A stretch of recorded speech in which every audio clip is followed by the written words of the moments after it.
Welcome back. ఇక Telangana assembly సమావేశాల్లో విద్యుత్పై వాడి వేడి చర్చ జరుగుతుంది. లైవ్ లో చూద్దాం.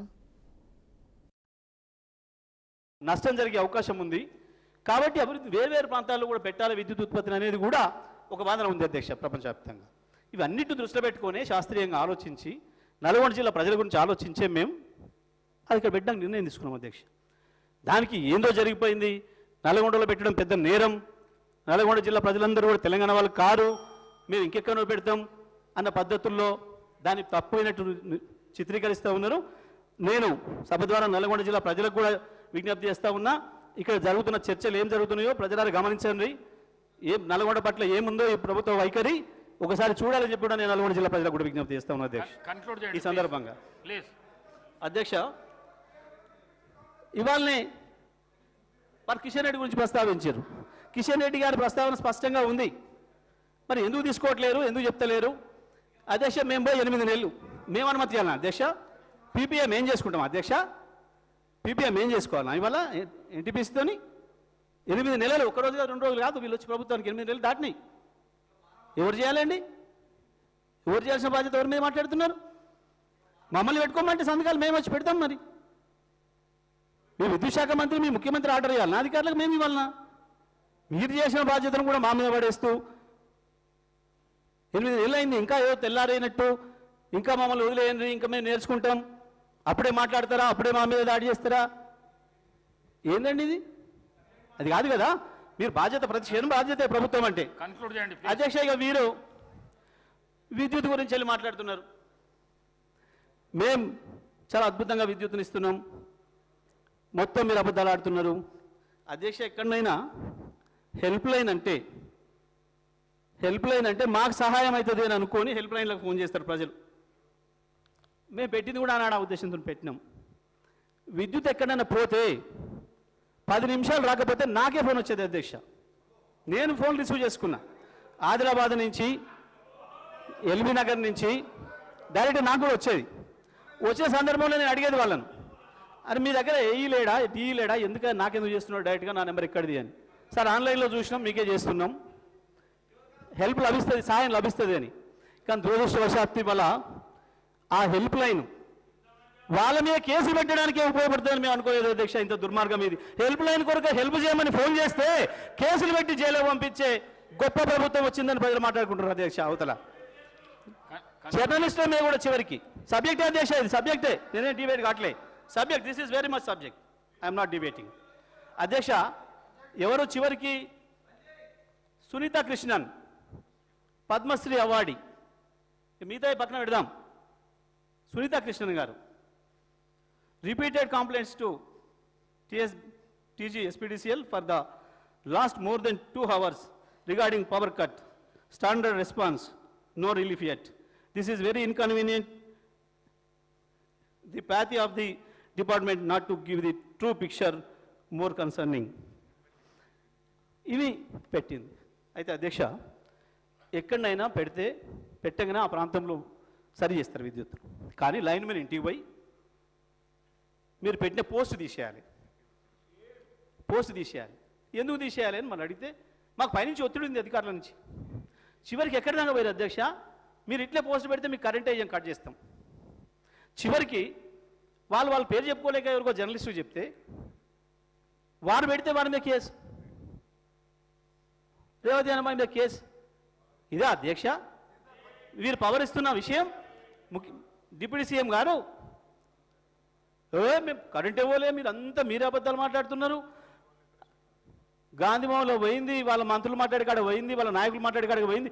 ఆఖరికి అధ్యక్ష ఒకవేళ కరెంటు పోయిందని మాట్లాడమే నేరమైతే మరి వాళ్ళ ఎమ్మెల్సీ జీవన్ రెడ్డి గారు కరెంటు పోతే అధికారులను ఫోన్ చేసి ఎట్లా కోప్పడ్డాడో మన వార్తలలో చూసినాం. మరి ఆయన మీద పెడతారా కేసు? ఆయన కూడా పెడతారా?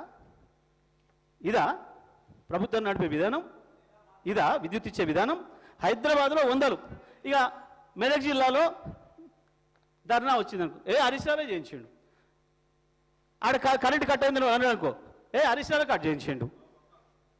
హరీష్ రావులు, జగదీష్ రెడ్డిలు, కేటీఆర్లు చెప్తే ఇంకా అధికారులు ఏంటారు అధ్యక్ష? గిదా వీళ్ళు మాట్లాడే మాటలు?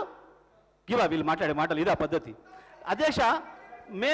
మేం చెప్పింది ఎక్కడ కూడా మేము ఆరోపణ చేయలే అధ్యక్ష. ఈ ఫోటోలన్నీ హాస్పిటళ్లలో ఎంజిఎం హాస్పిటల్లో, భువనగిరిలో, అక్కడక్కడ ఆదిలాబాద్ జిల్లాలో హాస్పిటల్లో కరెంటు పోతే సెల్ ఫోన్ లైట్ల మధ్యన వైద్యం చేస్తుందని చెప్పి పత్రికలు.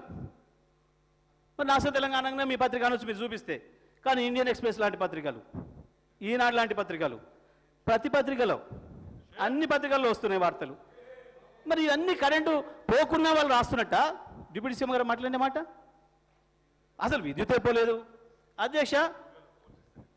ఇప్పటి వరకు ఈ ప్రభుత్వం వచ్చిన తర్వాత పోల్స్ ఇచ్చుడు కానీ, కొత్త కనెక్షన్ కానీ, కొత్త ట్రాన్స్ఫార్మర్ కానీ ఇచ్చిన పాపన ఓట్లేరు అధ్యక్ష. మరి విద్యుత్ విషయం మాట్లాడితే రేవంత్ రెడ్డి గారికి ఇక్కడ కూర్చొని మాట్లాడిన మాటలు గుర్తు చేసుకోవాలి. ఒకసారి కాంగ్రెస్ ప్రభుత్వం మీద తెగ ఓడుతున్నారు కదా, కాంగ్రెస్ ప్రభుత్వం ఉన్నాడు వారి మాట్లాడిన మాటలు. మన ఆయన చచ్చిపోతే స్నానం చేస్తానికే నీళ్లు లేవు అని. ఇప్పుడేమో ఏకంగా కాంగ్రెస్ అద్భుతం చేసింది.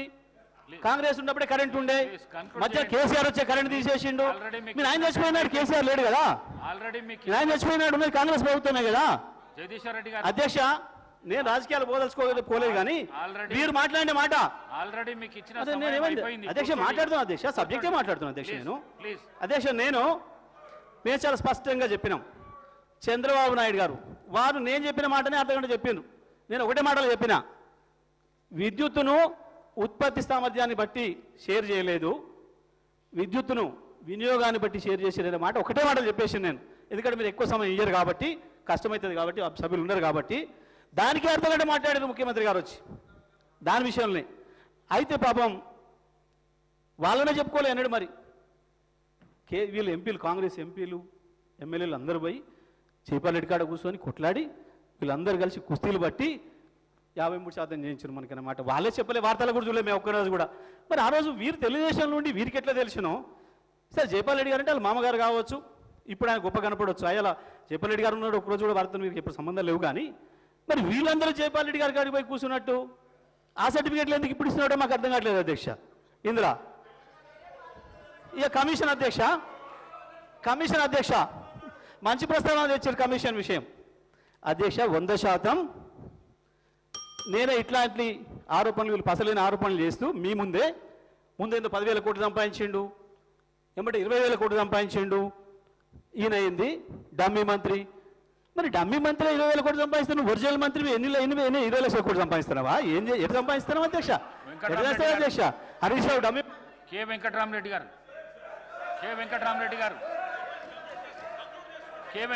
గారు